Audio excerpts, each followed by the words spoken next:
Diode की एक ऐसी डिवाइस एलईडी जिसको हम बहुत यूज़ करते हैं। इसमें जो बेसिक फंक्शन है वो ये है कि हम इसे इलेक्ट्रिकल फॉर्म की एनर्जी देंगे और ये हमको लाइट फॉर्म की एनर्जी रिटर्न करेगा। इनपुट क्या होगा? इलेक्ट्रिकल करंट और आउटपुट क्या होगा? Light energy. जो हमने फोटोडायोड पढ़ा था, फोटोडायोड में क्या था कि इनपुट था लाइट और आउटपुट हमको क्या मिलता था? Electrical current. ये उल्टा। ये हम क्यों यूज करेंगे? जहां पर हमको लाइट चाहिए और हमारे पास अवेलेबल क्या है? Electrical energy. And this is LED we are using now in all the things. हमारे हर इलेक्ट्रॉनिक इक्विपमेंट में एलईडी लगा हुआ है, हमारे डेकोरेशन में एलईडी लगा हुआ है और हर जगह जहां हमको लाइट की जरूरत है वहां हम एलईडी यूज करते हैं because of its wonderful qualities. वो क्वालिटीज भी हम देखेंगे कि एलईडी में कौन सी स्पेशल क्वालिटीज होती है। तो सबसे पहले हम इसका कंस्ट्रक्शन देखते हैं कि एलईडी के लिए हम किस तरह से डायोड को यूज करते हैं और एनर्जी का कन्वर्जन उसके अंदर कैसे होता है। सो इसमें जो हम डायोड को यूज करेंगे, the first thing to be noted is that it is used in forward bias. हर एक में हम याद करते हैं कि कैसा बायस यूज करना है, तो एलईडी में कैसा यूज करना है? Forward bias. कंसंट्रेशन, इसमें हम ऐसा एलईडी लेते हैं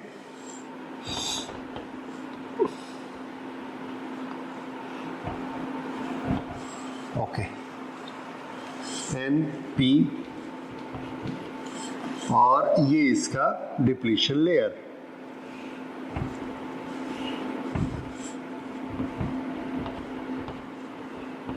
इस तरफ मेजॉरिटी चार्ज कैरियर कौन है? इलेक्ट्रॉन्स और माइनॉरिटी चार्ज कैरियर्स होल्स। यहां पर मेजॉरिटी चार्ज कैरियर्स होल्स और minority charge carriers electron which are negatively charged. इसको हम फॉरवर्ड बायस करते हैं, P with plus and N with minus. Okay, now when we switch it on, according to this positive pressure, this negative here,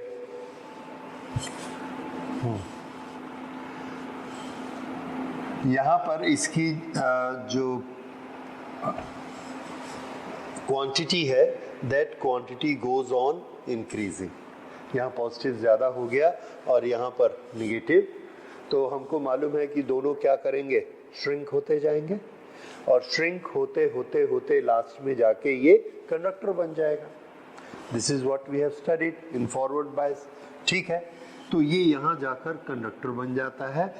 अब इस plus के effect में और इस माइनस के इफेक्ट में ये जब खत्म हो जाएगा डिप्लीशन लेयर, तो ये प्लस यहाँ चला गया, ये माइनस यहाँ चला गया और ये यहाँ से रिकम्बाइन होना शुरू हो गया और इस रिकॉम्बिनेशन के कारण करंट फ्लो स्टार्ट हो गई। तो ये माइनस यहाँ से चला, रिकम्बाइन हुआ और यहाँ से होके ये प्लस में आ गया। ये प्लस यहाँ से चला, रिकम्बाइन हुआ, वी विल से ये प्लस यहाँ पर आ गया। इस तरह से करंट फ्लो स्टार्ट हो जाती है। इज दिस पॉइंट क्लियर कि यहाँ के इलेक्ट्रॉन, ये वाले इलेक्ट्रॉन ऐसा चले, यहाँ जंप किया, यहाँ किया, यहाँ किया, यहाँ किया और इधर आ गया। Current flow starts. Now what happens when we give it certain voltage? इस वोल्टेज के कारण यहाँ से और इलेक्ट्रॉन्स इसके पास जाते हैं और इसका कंसंट्रेशन, ये इलेक्ट्रॉन यहाँ से गए और ये इसके साथ कंबाइंड हुए और इलेक्ट्रॉन गए, इसके साथ कंबाइंड हुए, इसके साथ कंबाइंड हुए।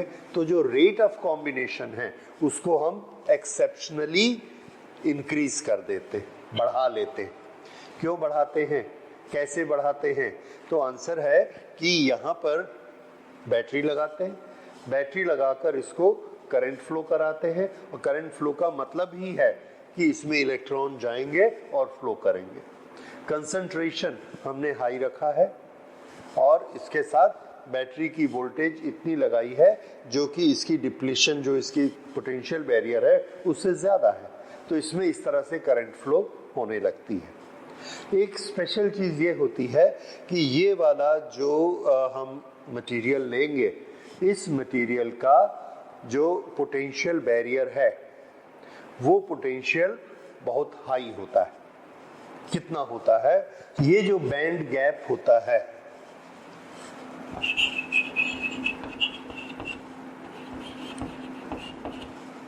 इसकी हम इस सेमीकंडक्टर की ऐसी चॉइस करते हैं that this band gap is more than 1.8 electron volt up to 3 electron volt.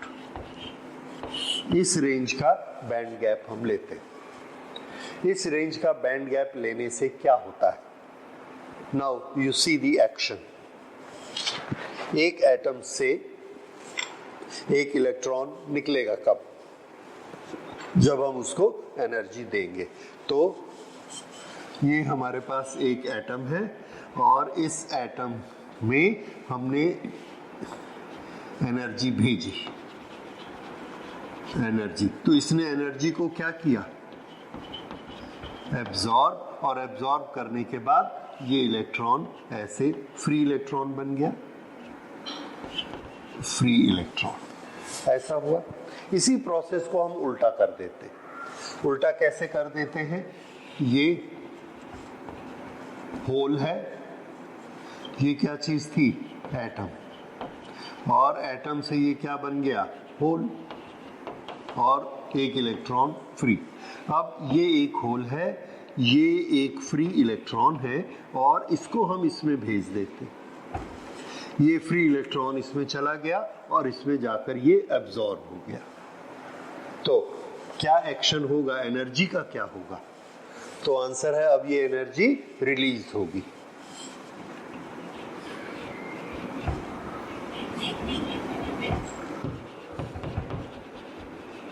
Energy released. तो ये एक्शन याद रखिए, एनर्जी इसमें आएगी, इलेक्ट्रॉन निकल जाएगा, और अगर एक फ्री इलेक्ट्रॉन होल में एंटर करेगा, होल, अब ये होल किस में कन्वर्ट हो गया? एटम, और इस प्रोसेस में क्या निकला? एनर्जी। ये जो एनर्जी निकलेगी ये कितनी होगी? तो इसका प्रोसेस याद रखिए, एनर्जी कितनी होगी? हमने एक एनर्जी डायग्राम पढ़ा हुआ है सेमीकंडक्टर्स के लिए, valence band, conduction band. Valence band से यहाँ जाएगा तो हमको कितनी एनर्जी देनी है? इतनी। और अगर ये इलेक्ट्रॉन वापस इसमें आएगा तो ये हमको कितनी एनर्जी देगा? इतनी। और ये क्या है? Band gap. बैंड गैप, ये बैंड गैप में अगर एक, ये क्या चीज है? होल, ये क्या है? इलेक्ट्रॉन। हमने यहाँ से पुश किया, पुश करने से डिप्लीशन लेयर कम हो गई और इसका जो था पोटेंशियल बैरियर वो क्रॉस हो गया, ये मिल गए, कंडक्टर बन गया, और ये इसमें जाके न्यूट्रलाइज किया। ये कौन सा एक्शन हुआ? फर्स्ट की सेकंड? सेकंड। इलेक्ट्रॉन होल में जाके एब्जॉर्ब हुआ, इलेक्ट्रॉन होल में जाके एब्जॉर्ब हुआ। रिजल्ट क्या होगा? Energy is released. कितनी एनर्जी रिलीज्ड? जितना बैंड गैप है। कितना बैंड गैप है? Yes, 1.8, more than 1.8। अब ये जो एनर्जी रिलीज होती है, according to nuclear principles, this energy released is equal to h nu, photon की energy. Energy is h nu, where h is Planck's constant and nu is the frequency of this wave. ये जो wave निकलेगी इसकी frequency इससे decide होती है। h तो constant है, तो फ्रीक्वेंसी किसके बराबर हुई? Energy divided by h। more is the energy released, more will be frequency. Less energy released, less frequency. हमने ये देखा है कि जब 1.8 इलेक्ट्रॉन वोल्ट से ज्यादा एनर्जी निकलती है तो वो जो फ्रीक्वेंसी होती है, that frequency is in the range of visible light. Visible light में आपने देखा है lower frequency red, highest frequency violet. अगर इससे फ्रीक्वेंसी ज्यादा हो गई, अल्ट्रा वायलेट, एक्सरे, तो हमको चीजें नहीं दिखती. अगर इससे फ्रीक्वेंसी कम हो गई, इंफ्रारेड, रेडियो वेव्स, तो भी हमको ऑब्जेक्ट्स नहीं दिखते. हमको वही ऑब्जेक्ट्स दिखते हैं जिसकी फ्रीक्वेंसी रेड टू वायलेट के बीच में होती है. करेक्ट. इसमें हमने एक्सपेरिमेंट करके देखा कि अगर ये एनर्जी गैप 1.8 से कम है तो फ्रीक्वेंसी निकलेगी, पर वो फ्रीक्वेंसी यहां आएगी लेस देन दी रेड. तो क्या होगा, हमको वो ऑब्जेक्ट से लाइट निकलती हुई नहीं दिखेगी. अब अगर हम इसमें ऐसा मटेरियल ले जो एनर्जी 1.8 से ज्यादा दे, तो उससे जो फ्रीक्वेंसी निकलेगी वो फ्रीक्वेंसी हमारी आंख में आएगी, तो हमको क्या लगेगा, ये चमक रहा है, तो उसमें से लाइट निकलेगी. तो हमको कम से कम फोटोन की एनर्जी कितनी चाहिए, 1.8 इलेक्ट्रॉन वोल्ट हमको कम से कम एनर्जी चाहिए. इसलिए हम ऐसा सेमीकंडक्टर लेंगे जिसका एनर्जी गैप कितना होना चाहिए, 1.8 इलेक्ट्रॉन वोल्ट. अदरवाइज वो यहां से यहां आकर कितनी एनर्जी देता है, जितना उसका गैप होता है. ठीक है, तो ये हमने लिया. अब ये हमको जो एनर्जी देता है वो एनर्जी यहां से रिलीज होती है, और ये जो बनते हैं ये क्या बने, फोटॉन्स. जो इलेक्ट्रोमैग्नेटिक वेव्स की फ्रीक्वेंसी होगी वो फ्रीक्वेंसी वही होगी जो हमारी विजिबल लाइट की फ्रीक्वेंसी होती है. So in the language of wave optics we will say it is a wave. In the language of photons we will say it is a photon. So this photon has a particular frequency and accordingly it has a particular color. तो ये colour की light यहां से emit होती है. कहां से, यहां से. यहां से फोटॉन्स निकलते हैं, रेज निकलती हैं. फिर से here is a semiconductor which is whose concentration is more than the normal, whose band gap is more than 1.8 electron volt and within 3.0 electron volt. It is connected in forward biasing. When it is switched on, then there is a rush, additional rush of electrons entering the p-type, and because of this release of energy, when they recombine with the holes, there is a release of energy because of high concentration and this high voltage. High voltage means whatever is required, more than that. This process is very fast. If this process is fast, then a lot of energy is released, and this energy is released in the form of light, and the frequency of the light is fixed by the level of energy. We have kept the level of energy high.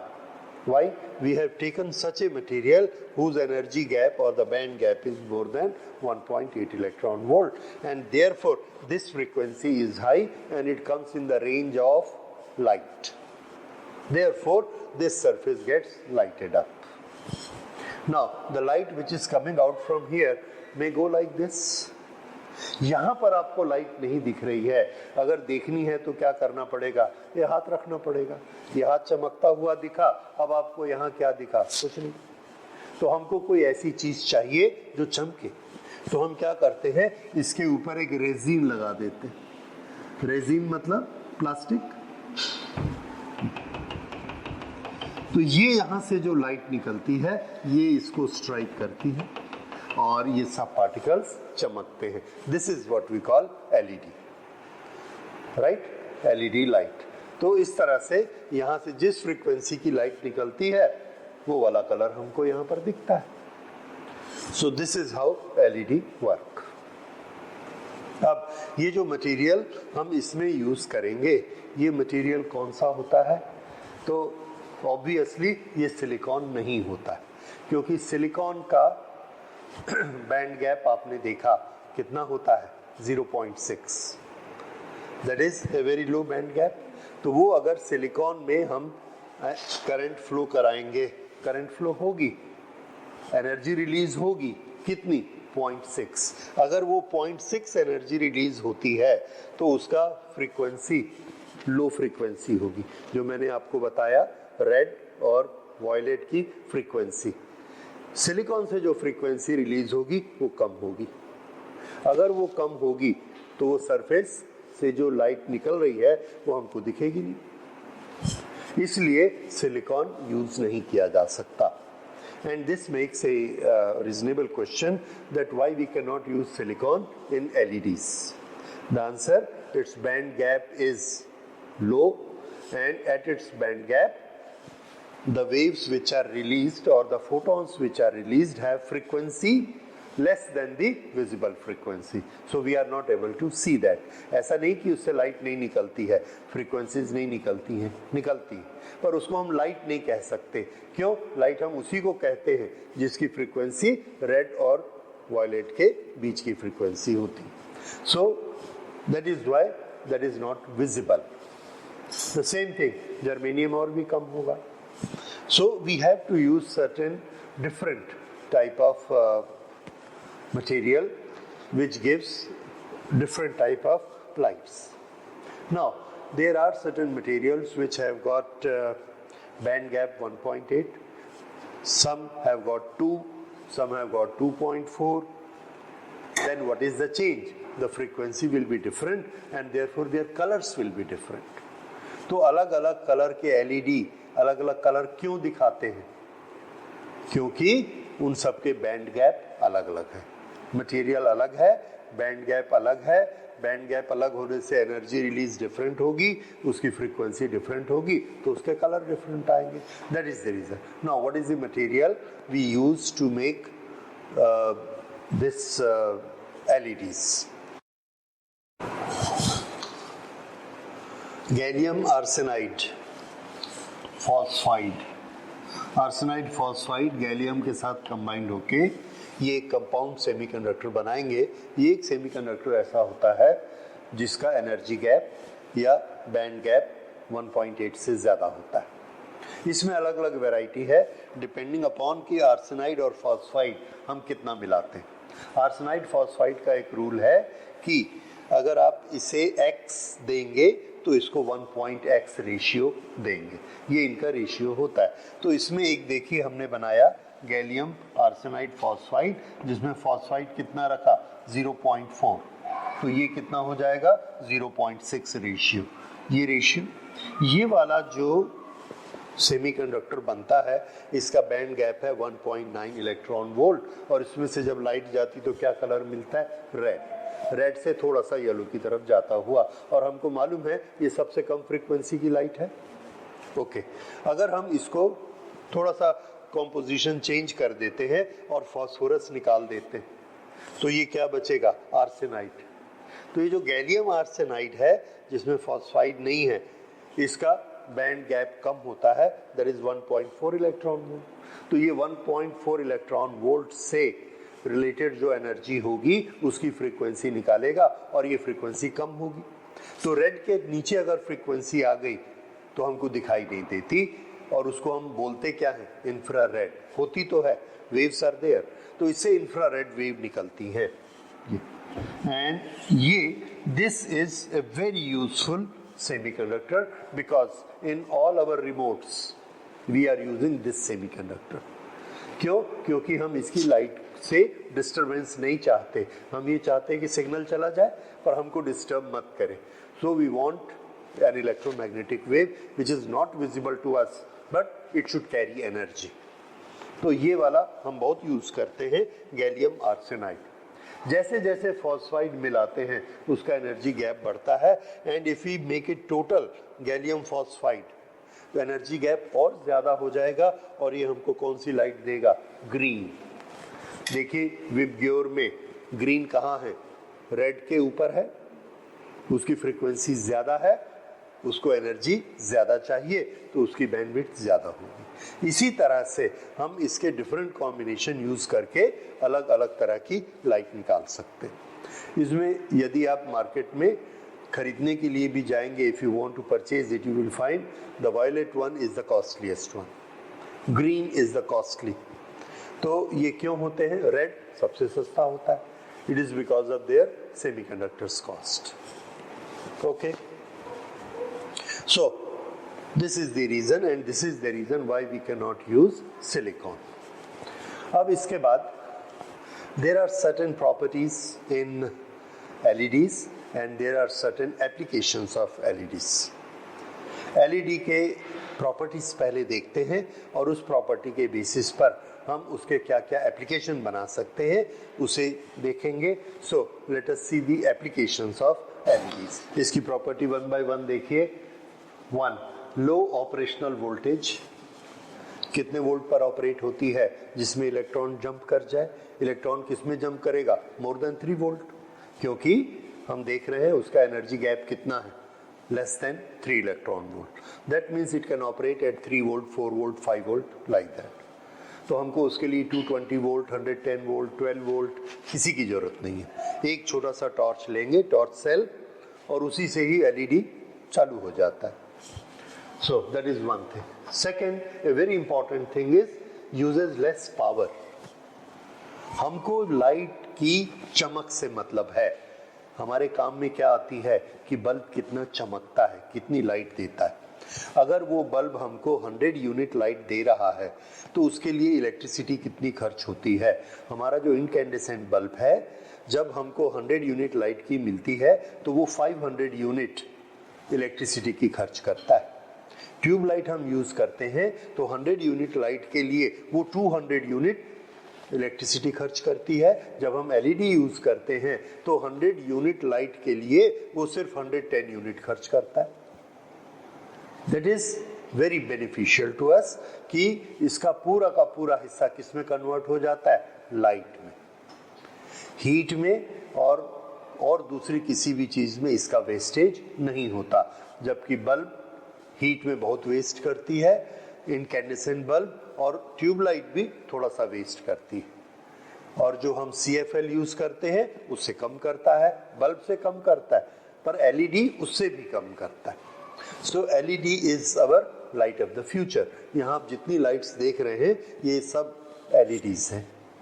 तो LEDs में light हमें मिलेगी लेकिन उसका power consumption बहुत कम होगा। So we are doing the research कि LEDs जो छोटे छोटे होते हैं, जो बहुत कम पावर के होते हैं, उसकी पावर हम कैसे इंक्रीज करें। क्यों? क्योंकि कन्वर्जन फैक्टर बहुत अच्छा है। जितना हम इलेक्ट्रिसिटी में उसको एनर्जी देते हैं, most of that energy is converted into light, और बाकी सब कुछ परसेंटेज लाइट बनाते हैं और कुछ वेस्ट करके हीट निकाल देते हैं।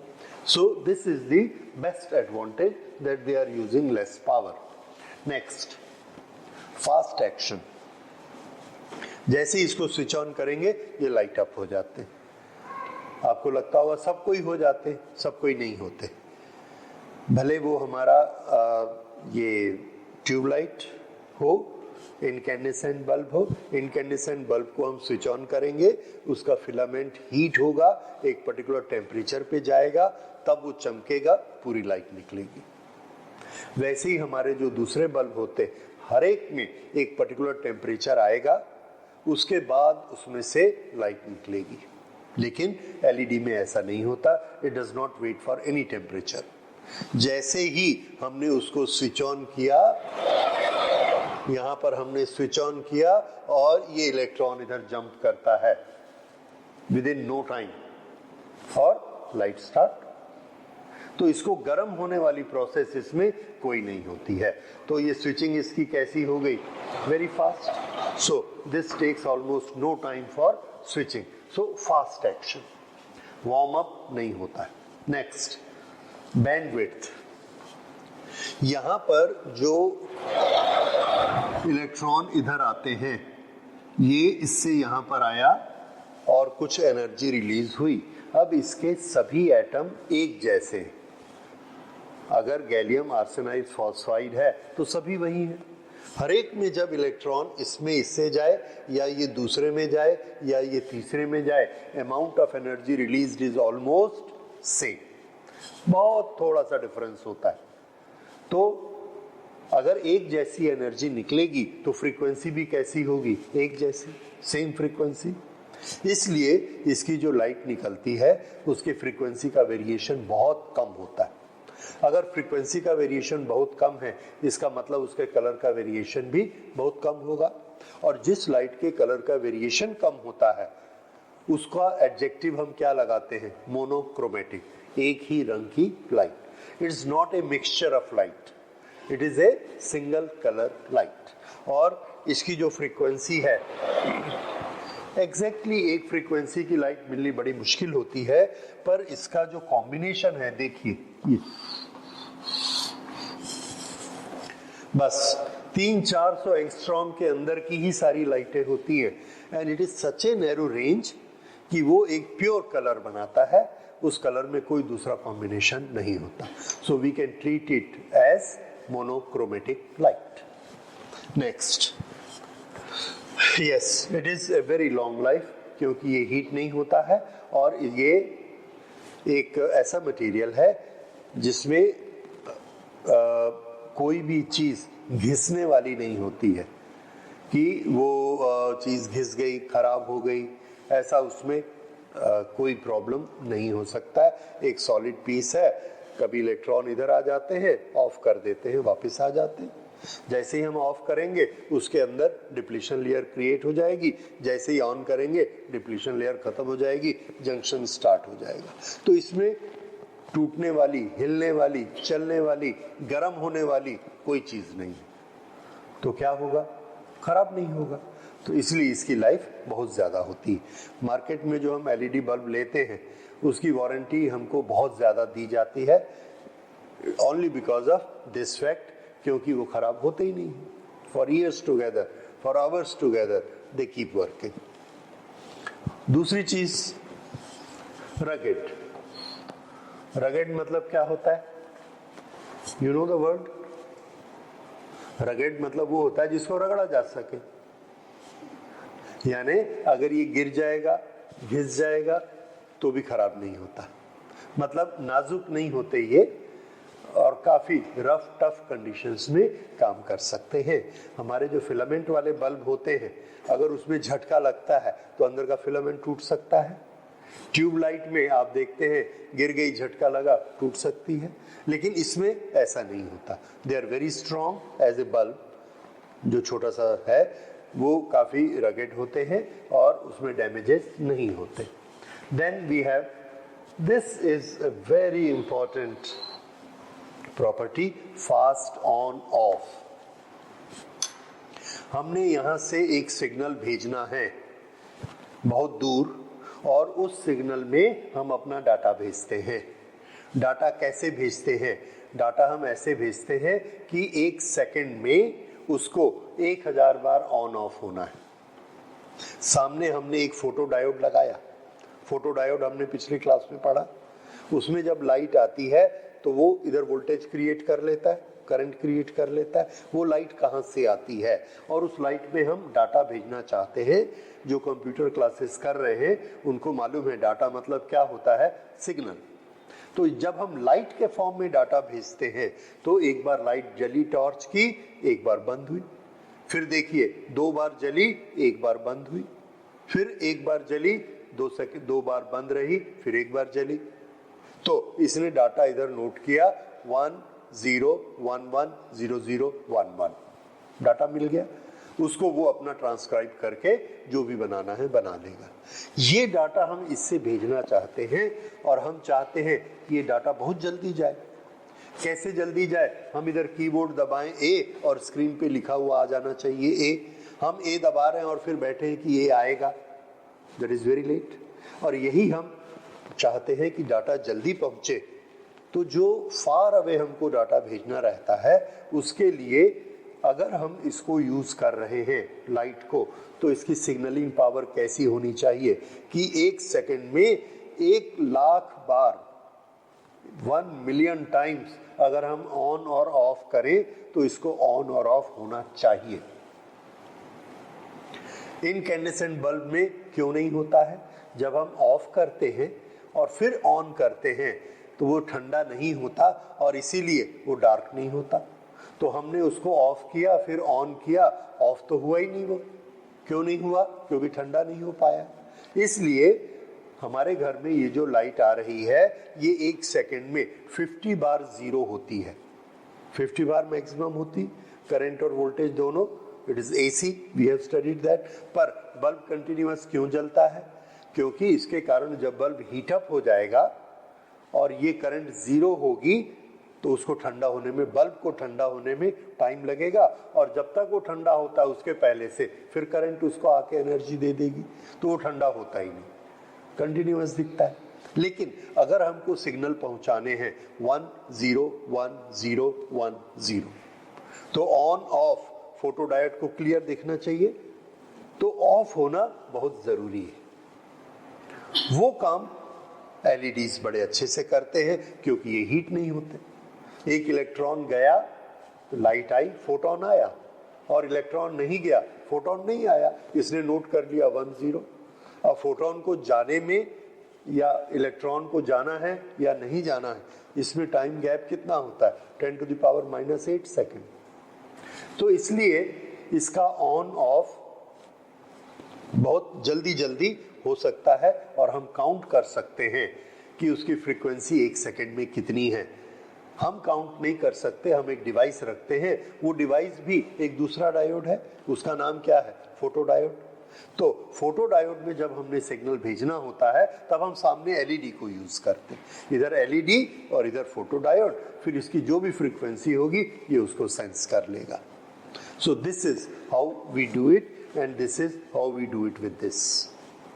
अगर हम इसमें वॉल्यूम वाला प्रेस करते हैं तो वो एक पर्टिकुलर फ्रीक्वेंसी निकालता है और सामने जो फोटोडायोड टीवी में लगा है वही उस सर्किट को स्विच ऑन करता है और उसके वॉल्यूम की तरफ चला जाता है। लेकिन अगर हम इसमें प्रोग्राम वाला दबाएंगे तो इसकी फ्रीक्वेंसी बदल जाएगी और उस फ्रीक्वेंसी को जाकर वो प्रोग्राम चेंज करने वाला, चैनल चेंज करने वाले सर्किट को ऑन करता है। तो इस तरह से हम जो यहाँ से फ्रीक्वेंसी भेजते हैं वो किससे बनती है? ये जो LED लगा है, अंदर में सर्किट्स हैं, लेकिन फाइनली लाइट किससे जाती है? LED से जाती है। भले वो विजिबल लाइट हो, भले वो इंफ्रारेड हो, भले अल्ट्रावायलेट हो, ब्लूटूथ में वो भी जा सकती है। तो इस तरह से ये fast on of switching capability इसकी होती है, राइट? तो भेजने के लिए LED, रिसीव करने के लिए फोटोडायोड, और इसे ही हम यूज का इसके एप्लीकेशंस, सभी एप्लीकेशंस इसके एडवांटेज के साथ साथ आपने देख लिए हैं। इसको हम लोग डिजिटल वॉचेस में यूज करते हैं और बर्गलर अलार्म में यूज करते हैं, डेकोरेशन के लिए यूज करते हैं, स्विचिंग में यूज करते हैं, इलेक्ट्रॉनिक सर्किट्स में डाटा बनाकर भेजने के लिए, ट्रैफिक लाइट्स में यूज करते हैं, घरों में यूज करते हैं, और अब तो LED हर जगह यूज करते हैं। Wherever you see, you are using an LED as indicator or anything. So it has got so many applications. So it is all about LEDs. And now we go to another application which is more important, rather most important, and that is cell, solar cell, converting solar energy into electrical energy, and for that again we are using a diode. ये diode उस diode से मिलता जुलता है जो हमने photo diode पढ़ा था। There will be certain differences which I will tell you. So now we start solar cell or